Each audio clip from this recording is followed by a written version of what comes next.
Bom dia, pessoal. Agradecer a presença de todos da imprensa, também quem nos acompanha pelo canal YouTube da Polícia Civil de Santa Catarina. Gostaria de registrar aqui a presença do delegado-geral da Polícia Civil de Santa Catarina, Paulo Queires, também o delegado-geral adjunto da Polícia Civil de Santa Catarina, Fernando Calfas, também o diretor de fronteira da Polícia Civil de Santa Catarina, delegado Carlos Augusto Morbini, delegado regional de Chapecó, Ricardo Casagrande, delegado de polícia responsável pelas investigações do caso de Saudades e titular da comarca de Pinhalzinho, delegado Jerônimo Marçal Ferreira, e também o perito Jean Osnildo dos Santos, representando aqui a mesorregião de Chapecó, representando o IGP de Santa Catarina. Vou passar então diretamente a palavra ao Dr. Paulo Queires. Por favor, do microfone, doutor. Esse preto aí, por favor. Bom dia às senhoras e aos senhores. Obrigado por estarem aqui conosco. Na qualidade de delegado-geral da Polícia Civil do Estado de Santa Catarina, eu tenho a satisfação de, em primeiro lugar, de anunciar que os trabalhos que hoje serão trazidos ao domínio público foram realizados pela Polícia Civil desde um primeiro momento. Mas, para que nós pudéssemos alcançar o êxito, nós temos que deixar registrado e agradecer o auxílio, a parceria, o respeito e a integração com as demais forças de segurança pública do nosso Estado, com a Polícia Militar, com o Corpo de Bombeiros, o Instituto Geral de Perícias, porque, junto com a Polícia Civil, em cada momento, desde que aconteceu este episódio lamentável no município de Saudades, nós somamos esforços, tal qual em outras ações que praticamos anteriormente, visando minorar a dor, responsabilizar os autores e, principalmente, salvar vidas. Em razão das ações que nós realizamos no curso das investigações, que apurou este crime praticado em Saudades, nós tivemos não só a interlocução com agências de inteligência do Estado de Santa Catarina e de outros estados do Brasil, mas também com agências federais e internacionais. Nós contamos, no curso das investigações, com a troca de informações de agências dos Estados Unidos, e para isso foi fundamental também o apoio que nós recebemos da Embaixada Americana e culminando com a troca de informações através do FBI. E com isso, nós pudemos, no curso das investigações, identificar outras pessoas que tinham ações no sentido vertente desta investigação, e com essas identificações nós repassamos para os respectivos estados da federação para que as providências de caráter legal fossem adotadas, e como de fato o foram, e com um resultado positivo, fazendo com que nós, talvez, ou com a certeza de termos evitado danos maiores a outras pessoas. nós concluímos as investigações. O delegado Jerônimo foi quem presidiu o inquérito policial, com o apoio de toda a estrutura da Polícia Civil de Santa Catarina e com toda a colaboração das demais instituições do nosso sistema estadual de segurança pública. Eu passo a palavra ao Dr. Casagrande, em seguida ao Dr. Jerônimo, que poderá fazer uma digressão sobre os fatos a vocês. Bom dia a todos. Nós só vamos falar e trazer duas situações. A primeira é relacionada especificamente ao caso de Saudades, onde o delegado Jerônimo, que conduziu as investigações junto com a sua equipe, irá repassar todos os detalhes que podem ser divulgados aí à imprensa e à população de modo geral. E nós temos uma segunda situação, que é relacionada à extração de dados dos equipamentos do autor do crime em Saudades, que, como o Dr. Paulo já passou, nos permitiu, com a troca de informações junto a outros estados da federação, a outros 4 estados da federação, possivelmente impedir ações semelhantes. A gente deixa bem claro que as ações não tinham ligação. Diante do que foi extraído dos equipamentos eletrônicos, nos permitiu verificar que outras pessoas tinham intenções semelhantes à do jovem de Saudades. Então, em razão disso, em razão da troca de informações, outros estados puderam agir e possivelmente impedir resultados semelhantes, né? Condutas criminosas semelhantes à que aconteceu em Saudades. Nós não vamos repassar informações sobre esses casos, porque eles permanecem sob investigação dos seus respectivos estados. Então, agora eu passo a palavra ao delegado Jerônimo, que vai, então, trazer os detalhes do fato específico do município de Saudades. Antes de passar a palavra ao delegado Jerônimo, eu quero também fazer um registro que, dado a esse episódio e esse crime que aconteceu no município de Saudades, o governo do estado de Santa Catarina, através do governador Carlos Moisés e do secretário de Estado da Educação, secretário Vampiro, tomaram providências visando a segurança das crianças e dos adolescentes que frequentam os educandários da rede estadual.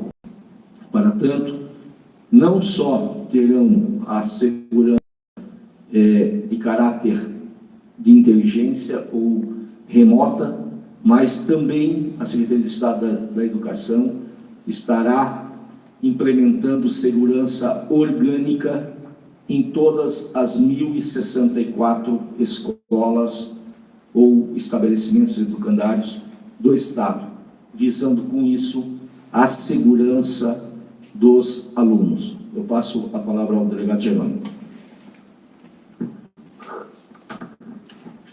Bom dia a todas e a todos que nos assistem, nos ouvem. Antes de entrar especificamente nos fatos, no que aconteceu e a investigação, eu quero só agradecer o apoio do Dr. Paulo, da Delegacia Geral, e do Dr. Casagrande, né, como delegado regional, por todo o suporte que eles deram durante essa investigação, que foi muito complexa e muito trabalhosa.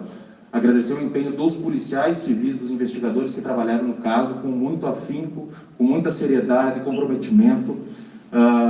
O policial civil Kaiser de Saudades, né, responsável pela Delegacia de Saudades, especialmente, mas toda a equipe que trabalhou no caso. E, por fim, a Embaixada Americana em Brasília, que nos deu um suporte também na investigação. Bom, o que aconteceu no dia 4... todos vocês já sabem, eu não vou dar detalhes novamente sobre o fato que aconteceu. Algumas coisas eu acho que é importante a gente destacar. Primeira delas, naquela manhã ele foi trabalhar normalmente. Então, ele foi trabalhar, saiu no intervalo o autor, né? Foi trabalhar, saiu no intervalo dele, foi para casa, fez alguma coisinha em casa e foi até a creche depois, por volta de 9h50 ele chegou na creche. Segundo ponto importante que a gente apurou, ele queria matar o máximo possível de pessoas. Ele agiu com esse objetivo e ele estava com pressa. Então, porque ele queria atingir o máximo possível. Então, os relatos que a gente recebeu foi que ele tentava entrar numa sala, não conseguia, ia correndo para outra, porque ele estava com pressa para atingir o objetivo dele. Importante também, a gente aprofundou muito na investigação, na vida dele, na internet, por meio de relatos de testemunhas, por meio de interrogatórios, a gente deu a maior profundidade possível. E, assim, ele agiu consciente do que fez. O tempo todo, ele planejou a ação, já há vários meses, desde o ano passado ele vinha planejando. Então foi um crime premeditado. Todo o tempo isso é importante ficar destacado. E ele tem sim que ser responsabilizado pelos crimes graves, cruéis que ele cometeu no dia 4. Ele foi, ao final da investigação, ele foi indiciado por 5 homicídios qualificados, triplamente qualificados, e uma tentativa de homicídio qualificado, também triplamente qualificado.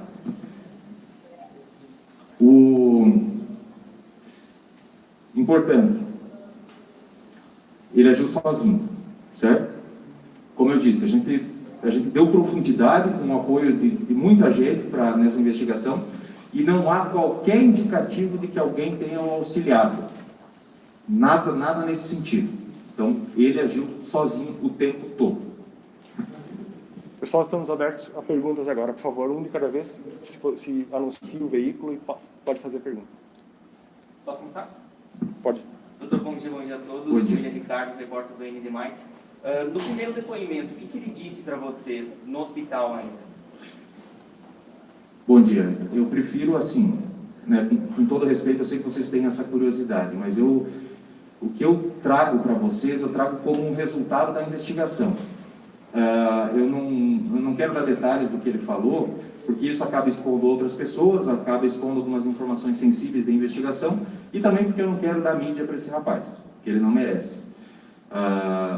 Basicamente, tentando resumir, para não deixar sem resposta, ele confessou o crime, e ele admitiu que fez todo o planejamento e que agiu sozinho. Delegado, gira muito alto, por favor. A grande pergunta é em relação à motivação. Vocês conseguiram chegar nisso? Então, bom dia, gente. Assim, a gente teve um apoio, eu tive um apoio de uma psicóloga policial, né, da Polícia Civil, para a gente tentar entender tudo isso, né? Eu não quero ter a pretensão aqui de entrar na cabeça do rapaz, assim, do autor. O que os elementos mostram? Mais ou menos, eu vou tentar simplificar para transmitir a ideia para vocês.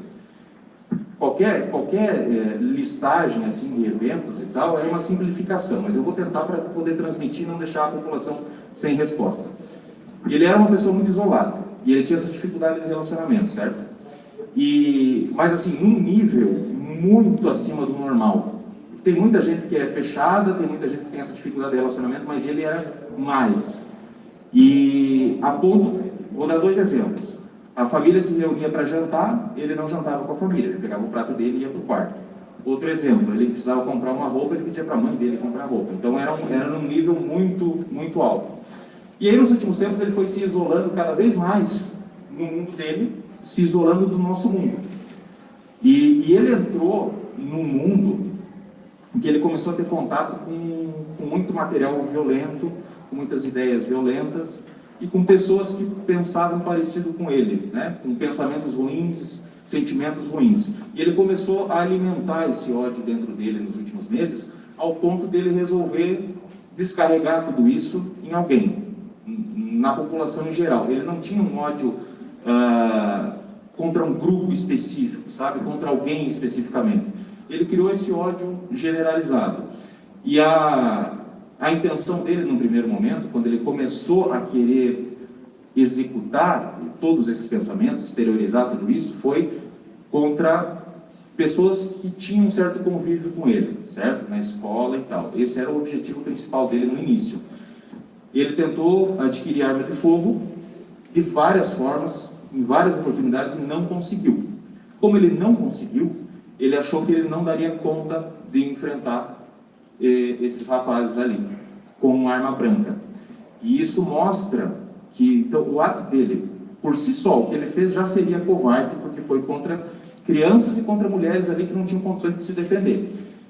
Mas isso mostra que ele foi ainda mais, né? Foi um ato ainda mais covarde, porque ele não se garantia lá contra aquelas outras pessoas, e ele pensou, não, então eu vou descontar essa minha raiva em pessoas que não têm nada a ver comigo, em pessoas inocentes que nunca fizeram nada para ninguém. Então, o que mostra que é um ato ainda mais covarde do que por si só já seria. Leonardo, do portal Clique LDC do Grupo Condado de Comunicação. Em relação aos analisados dentro dos computadores dele, os equipamentos apreendidos, o que pode se falar em relação a isso?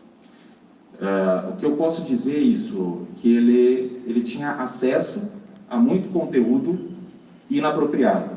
E contato com pessoas com pensamentos ruins, com sentimentos ruins, que pensavam mais ou menos como ele. Ô, doutor, uma pergunta, ele demonstrou em algum momento lá no hospital algum arrependimento de ter cometido os crimes? Ele tinha consciência de que o que ele fez foi errado, certo? Isso mostra também que o total discernimento que ele tinha. Uma pessoa normal, certo? Ele planejou, ele sabia que o que ele fazia estava errado, mas ele fez mesmo assim. Ele falou estar arrependido, mas eu não conseguia aferir se era um arrependimento genuíno ou não. Ou se era um arrependimento porque, assim, agora eu sei que eu vou ser responsabilizado pelo que eu fiz. Delegado, com relação às armas, né? O senhor falou para o senhor de fogo. Essas armas que ele comprou, ele usou essa espécie de adaga, né? Dessas facas, enfim. Como ele conseguiu comprar essas armas? Ele comprou pela internet. De uma maneira muito facilitada? Ele chegou a dar detalhes de site? Não, a gente conseguiu apurar, assim, ficou bem demonstrado que ele comprou pela internet, chegou por encomenda, as armas chegaram 5 dias antes do que aconteceu. Chegou na casa dele pelo correio. A família chegou a ver essas armas? Ou ele escondia, ele escondeu? Eles chegaram. Eles não entenderam o motivo, né? Mas eles chegaram a ter contato, sim. Delegado Rodrigo da NDTV, o senhor comentou que foi uma investigação que contou com várias forças, a união de várias forças de segurança. Relacionados a outros estados, existia algum grupo que ele tinha contato com essas outras pessoas? São quantos estados? Dá para trazer esses dados? Então, como o delegado regional falou, a gente tem informações que a gente obteve durante a investigação que a gente não pode divulgar, né? São informações sensíveis. O que eu posso dizer para vocês é assim, não havia nada de concreto, não tinha nada de que você pegasse esses dados e pudesse dizer assim, não, aqui há um planejamento. Não, isso não tinha essa interlocução com outras pessoas de qualquer tipo de contribuição, nesse sentido, não. Mas são ações em quantos estados? Dá para divulgar? Quantos mais ou menos? Assim, o que a gente está identificando, a gente está fazendo um encaminhamento, né? Eu encaminho tudo para o delegado geral e ele faz o encaminhamento que tem que dar. Eu não posso dizer para vocês, assim, mas para tranquilizar, assim, não tem nada de concreto, sabe? A população não precisa ficar preocupada nesse sentido. O que existe são pessoas com esse tipo de ideia e a gente dá um encaminhamento que a gente tem que dar. Delegado Ivonei da SSO TV, no seu depoimento que tomou dele, ele comentou qual o motivo de escolher a instituição para fazer o ataque ou poderia ser qualquer uma outra instituição? A raiva dele era contra qualquer pessoa, certo? Ele atacaria qualquer pessoa em algum momento. E ele deixou bem claro também que foi pela fragilidade das vítimas e do local. Doutor, aproveitando a pergunta do Jornal Diário do Iguaçu, algum motivo específico para ele escolher aquela data do dia 4? Ele já vinha planejando há algum tempo. Ele comentou se ele planejou no dia também ou naquele momento ele teve... O doutor falou que ele foi trabalhar de manhã, né? Ele comentou por que ele escolheu aquele dia, aquele momento para fazer o ataque? Ele trabalhou com várias possibilidades, né? A primeira era um outro alvo, ele foi mudando conforme as coisas foram acontecendo. A partir do momento que ele comprou a arma e a arma chegou, aí ele definiu. E ele definiu 5 dias antes, 4, 5 dias antes, aí ele escolheu aquele local. Não foi uma data específica por algum motivo, não. Doutor, Diego Antunes, da Rádio Oeste Capital e também da NBTV. Com relação à família, o senhor chegou ao... Claro que o senhor falou que tem alguns dados sensíveis para não expor, mas eles em algum momento relataram ou tinham a noção que ele poderia cometer algo em decorrência dele ter essa convivência com eles muito fechada? Eles nunca observaram nada que pudesse levar ele, por exemplo, a uma consulta, por exemplo? Bom dia. Ele, não só a família, como todas as pessoas do seu ciclo, assim, pessoas da escola, do trabalho que a gente ouviu, ninguém tinha ideia. Ele nunca tinha demonstrado isso. Era uma coisa que ele vinha trabalhando na cabeça dele, em off, né?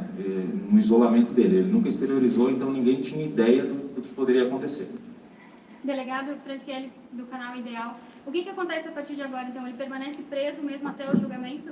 Então, naquele dia que aconteceu, no mesmo dia, a Polícia Civil autuou ele em flagrante, a Polícia Civil pediu a prisão preventiva dele, o Ministério Público deu um parecer favorável à prisão e o Poder Judiciário decretou a prisão preventiva dele. Desde aquele dia, então, ele está preso preventivamente. Primeiro, ele estava no hospital, em razão da condição de saúde dele, e aí agora ele foi encaminhado ao presídio. Ele está preso preventivamente na unidade prisional e vai ficar assim até o julgamento dele. Agora, hoje mesmo, a gente vai encaminhar um inquérito todo para o Ministério Público, e aí o Ministério Público vai avaliar, e a partir dali, daí o EVP vai adotar as medidas que couberem ao Ministério Público. Doutor, ele se mutilou, ele tentou tirar a própria vida, tem essa informação, ele acabou, durante o interrogatório, assumindo que ele tentou se matar? Ele saiu de casa pensando nisso, em cometer isso e tirar a própria vida depois? O próprio planejamento dele já incluía essa ação, então ele admitiu. Então, essa era a intenção dele desde muito antes já. Delegado, em relação aos equipamentos eletrônicos, eu sei que faz pouco tempo que a análise começou, mas o que já conseguiu se identificar que tinha dentro desses equipamentos? Que poderia ter relação com o crime em si? Eu prefiro, porque assim, gente, se eu der muitos detalhes, eu posso estar ou prejudicando alguma investigação que possa ter em andamento, né? Ou daqui a pouco eu estou dando dica para esses caras. Então eu posso te falar de uma forma genérica, e aí você pode ter certeza que esse conteúdo, tinha muito esse acesso a conteúdo e contato com algumas pessoas. Basicamente assim, não só nos equipamentos, né? Toda análise de dados que a gente fez, que não se restringe só aos equipamentos apreendidos, é muita coisa. E mostravam em síntese isso. Aproveitando, o senhor tinha comentado antes em relação à motivação. Quando foi o próprio autor foi questionado em relação à motivação, ele falou alguma coisa ou não? Isso foi o entendimento de vocês? Não, exatamente o que eu te falei, ele falou também. Então, a versão dele, que ele relatou para mim, corroborou tudo o que a gente já tinha até o momento. Foi exatamente isso. Delegado, quantas testemunhas foram ouvidas ao longo dessa investigação? Porque foi uma investigação extensa também, grande, e os depoimentos também das pessoas iam de encontro ao que ele falou para o senhor durante o interrogatório e o restante da investigação? Foram mais de 20 testemunhas e o maior trabalho até nem foi nisso, o maior trabalho foi de análise de dados, né? Mas todas as testemunhas, assim, no mesmo sentido. Quietão, tal, na dele, ninguém sabia o que estava acontecendo, ninguém sabia o que se passava na cabeça dele, o que ele fazia, ninguém tinha ideia do que iria acontecer. Doutor Matheus, da Rádio Chapecó, vocês conversaram com ele no hospital regional. Foi o suficiente? Vocês têm ideia de conversar mais vezes com ele? E após o julgamento, vocês acreditam que ele deve permanecer quanto tempo na prisão? Se somadas todas? Eu não vou... aí eu acho que já sobre o processo e a condenação dele lá na frente, a gente daí já foge um pouco ao nosso trabalho. Vou deixar de repente para o Ministério Público mais à frente falar sobre isso. Mas não tenho intenção não. Para mim está bem esclarecido tudo. Tanto o que aconteceu, quem foi que fez e por que fez e de que forma fez. Isso está bem esclarecido. Não tem necessidade de outras diligências agora. Delegado Jerônimo, Gilmar da Rádio Oeste, algum indício de alguma doença mental nele? Bom dia, Gilmar. Nada. Uma pessoa normal. Ele tinha absoluta consciência do que ele fazia, ele queria fazer e ele tinha autodeterminação. Ele sabia exatamente o que fez desde lá do princípio. E isso foi, como eu disse antes, eu tive esse apoio do setor de psicologia da Polícia Civil. E a psicóloga me disse a mesma coisa, pelo pouco que ela pôde avaliar, a mesma situação. O planejamento dele, para mim, deixa muito claro isso, sabe? Todo o planejamento que ele fez. Ele era uma pessoa que sabia o que fazia. O senhor falou que esse caso, lá no dia dos fatos, abre precedente para e a comunidade preste mais atenção nesse tipo de pessoas com esse tipo de perfil. Por isso você continua confirmando isso. É muito difícil, porque assim, a gente não tem... Eu tenho treinamento de polícia, investigação, gestão pública em direito. Eu não tenho um treinamento para saber o que passa na cabeça das pessoas, então é muito complicado, né? Então, assim, se você me permite, não desse caso especificamente, sabe? Porque é um caso muito diferente. Outros casos, porventura, para as pessoas tentarem conversar mais, sabe? Tentarem entender mais o que se acontece com as pessoas ao seu redor. Eu daria esse... Não se aplica a esse caso, porque é um caso muito excepcional, né? As pessoas, assim, não tinham como saber. Mas em outros casos eu daria esse conselho. Delegado, só uma pergunta. O senhor falou que ele tinha acesso a materiais violentos, né? Quais seriam esses materiais? Fotos, vídeos? E vocês Fotos, vídeos. Ao que tudo indica, ele não tinha acesso a Deep Web. Eu não descarto essa possibilidade, mas assim, não há nada de concreto que tenha aparecido na investigação nesse sentido. Mas se chegar a investigar esse ponto, talvez da Deep Web... A gente vai muito profundo na investigação, né? A gente tem um suporte do setor de informática da Polícia Civil, da inteligência da Polícia Civil, né? De outras agências de inteligência, a gente deu muita profundidade. Quanto a isso, vocês podem ficar tranquilos. Uma outra informação, delegado. Naquele dia da coletiva, o senhor falou que ele tinha relatado para a família que ele tinha comprado a arma, essas espadas, enfim, para atacar os animais. Uhum. Qual que era a relação dele com os animais em casa? Ele já tinha matado algum bicho? Ele mais provocava os animais, assim, de puxar a orelha, de puxar o pelo, do que maus tratos propriamente dito. Não que isso, é óbvio que isso não é legal, né? Mas assim, não de agredir os animais, nesse sentido não. Pessoal, a gente está caminhando para o fim, então uma última pergunta, por favor, a gente está caminhando para o encerramento. Eu queria perguntar, no dia você falou de adaga, de espada, o que a perícia mostrou, que tipo de arma que ele usou e qual o valor comercial? É uma arma de fácil acesso para poder aquisitivo? Foi cerca de R$400 a arma. É uma faca. Ela tem as especificidades dela, né? Mas é uma faca. Pessoal, gostaria de agradecer a presença de todos. Antes de passar a palavra final. E durante a minha fala eu citei o nome de uma agência internacional e por uma questão de justiça eu devo retificar, porque em especial nós contamos com o apoio durante as investigações da Embaixada Americana, através da agência Homeland Security Investigations, que é da Embaixada Americana no Brasil. E mais uma vez reafirmar a todos e a todas que as forças de segurança do estado de Santa Catarina agiram não só nesta situação e na apuração deste crime,